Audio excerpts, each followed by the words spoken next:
এদিকে আগামী ৯ ফেব্রুয়ারি সোমবার শীতকালীন তুষার ভ্রমণ ও আগামী রমজান মাসে রোজাদারদের সম্মানে ইফতার ও সেহরির আয়োজনের সিদ্ধান্ত নিয়েছে বরিশাল জেলা সমিতি ইটালি নেতৃবৃন্দ।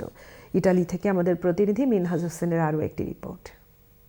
ইতালির নির্বাচিত বরিশাল জেলা সমিতির উদ্যোগে এক আলোচনা সভা অনুষ্ঠিত হয়েছে। সভায় সংগঠনের নেতৃবৃন্দ উপস্থিত থেকে বিভিন্ন গুরুত্বপূর্ণ বিষয়ে মতবিনিময় করেন। সংগঠনের ভারপ্রাপ্ত সভাপতি সোহেল খানের সভাপতিত্বে সাধারণ সম্পাদক জামাল সর্দারের পরিচালনায় সংগঠনের আগামী দিনের কার্যক্রমকে আরও গতিশীল ও শক্তিশালী করার বিষয়ে আলোচনা হয়। পাশাপাশি প্রবাসে বসবাসরত বরিশালবাসীদের মধ্যে পারস্পরিক সৌহার্দ্য ও ঐক্য বজায় রাখতে আগামী ৯ ফেব্রুয়ারি সোমবার শীতকালীন তুষার ভ্রমণের আয়োজন এবং পবিত্র রমজান মাসে রোজাদারদের সম্মানে ইফতার মাহফিল ও সেহরি করার সিদ্ধান্ত গৃহীত হয়। এ সময় উপস্থিত ছিলেন সংগঠনের প্রধান উপদেষ্টা শাহজাহান তালুকদার, ১ নং সদস্য আলামিন ভুইয়া, উপদেষ্টা শামীম খান, রকিব ভুইয়া, ইমাম হাসান লিখন, নাসির উদ্দিন খান, আরিফ ব্যাপারী, আহসান পিপু, হাবিবুর রহমান বাদল মাস্টার, কামরুজ্জামান কোয়েল, মনিরুল আহসান নিপু, হাদিউজ্জামান হিমু, সহসভাপতি শফিকুল শিকদার, সহ দপ্তর সম্পাদক আরাফাত ব্যাপারী, সদস্য আব্দুর রহিম মুস্তাক,